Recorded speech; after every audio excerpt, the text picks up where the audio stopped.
Salut à tous les supporters de l'AS Monaco, j'espère que vous allez bien. Ouais, je sais, le décor, mais bon, de toute façon, le produit, c'est moi, on s'en fout. Les autres, oui, c'est nous qui faisons la meilleure opération de la semaine en attendant que Lyon joue contre Marseille. Et donc, il y a quand même à redire sur ce match, hein, parce que moi, ce match, je l'ai vécu. Il y a des moments, j'étais pas content. Il y a des moments, j'étais pas content. Il y a des moments, j'étais content. Mais ce que je veux dire, c'est qu'on n'est pas passé loin quand même hein, d'une mésaventure.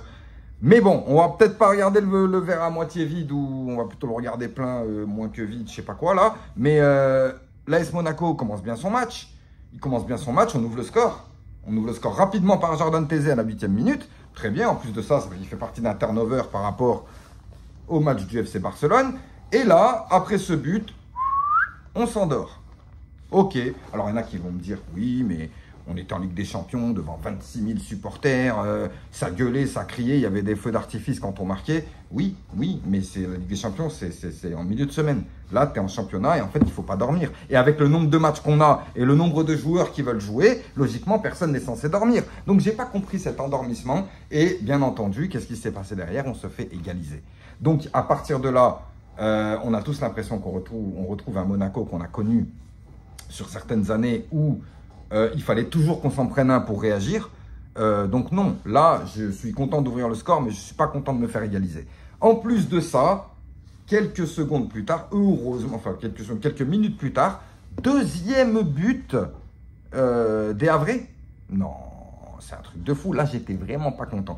Heureusement qu'il est annulé ce but. Heureusement qu'il y a un hors-jeu ou je sais pas quoi qui a fait qu'on annule le but parce qu'on aurait très bien pu commencer à baliser. À partir de là, je vous disais, ces choses qui se confirment, c'est que, en fait, les joueurs ne sont pas assez bons pour remplacer ceux de jeudi, en fait. Et à partir de là, le milieu de terrain n'était pas bon. Le milieu de terrain n'était pas bon. Donc, on a dû faire rentrer la force de frappe. On a dû faire rentrer Zakaria, on a dû faire rentrer Ben Seguir, on a même dû faire rentrer Akliouche, qui ont joué jeudi, il y a exactement 2 jours et demi, pour nous sortir de ce faux pas. Voilà. Donc, moi, je ne suis pas... On va pas pouvoir faire ça tout le temps. Donc, soit tout le monde se met au diapason, tout le monde joue, tout le monde essaye de faire des choses. Mais comme j'ai expliqué à la direction, je vais vous tomber dessus si on se retrouve dans un bourbier. Si on se retrouve dans un bourbier, on va nous tomber dessus. Je vais vous tomber dessus. Parce que là, Camara, il a le dos découpé en deux, vous le faites jouer. Voilà. Et on a dû le sortir contre Barcelone et on a dû le sortir contre Le Havre. Tellement, voilà quoi. Tu vois ce que je veux dire? Donc, laissez-le se reposer tranquille, mettez Zakaria, et après, t'as une colle, parce que, ouais, tu sais pas, Magassa, Matazo, faire redescendre Golovin, faire remonter l'autre, mettre Jordan Taizé, parce qu'apparemment, il s'est joué là-bas. Les gars, on peut pas faire des choses comme ça. Donc, je prie pour que mes joueurs ne se blessent pas en milieu de terrain. Je prie pour que Camara revienne au plus vite, et même Camara... J'ai des doutes sur le fait qu'il puisse jouer titulaire cette saison à Monaco tous les 3 jours.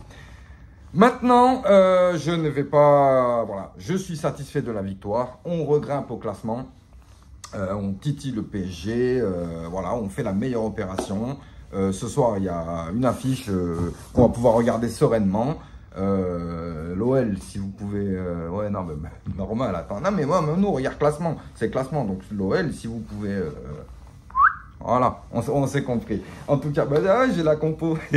Bref, l'AS Monaco continue donc son petit bonhomme de chemin. On prend des points, on marque, on prend pas beaucoup de buts.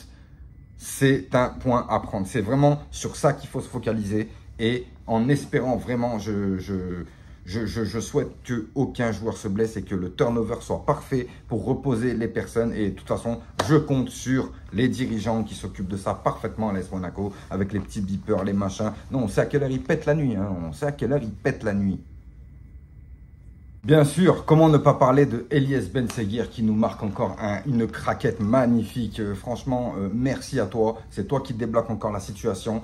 Et merci aussi à Balogun. Balogun, j'espère... Tu n'es plus Balogun. Ça y est, c'est fini. Balogun, on le pousse. Maintenant, tu redeviens Balogun. Il est enrayé, c'est pas grave. On l'a huilé. Là, maintenant, on a notre numéro 9. J'espère qu'on se comprend tranquille. Balogun, les gars, moi, je vais en faire mon petit bébé. Je vais arrêter de le poudrer. Enfin, je ne l'ai pas pour poudrer. Mais Lorenzo, arrête de le poudrer. C'est bon, arrêtez tous de le poudrer.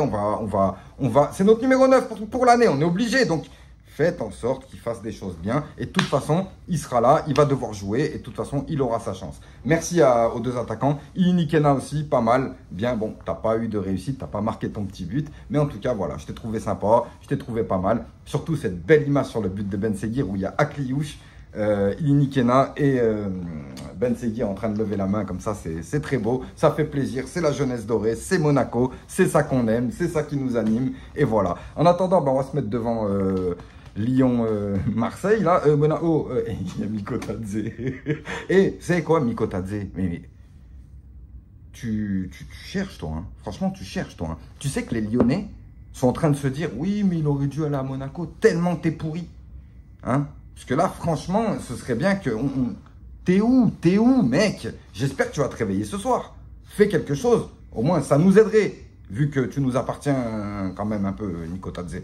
Parce que toi, tu vas finir au Cercle Bruges en concurrence avec Malamine Efekele et Paris Brunner si tu continues. Et franchement, je donne pas cher de tes os en concurrence avec eux.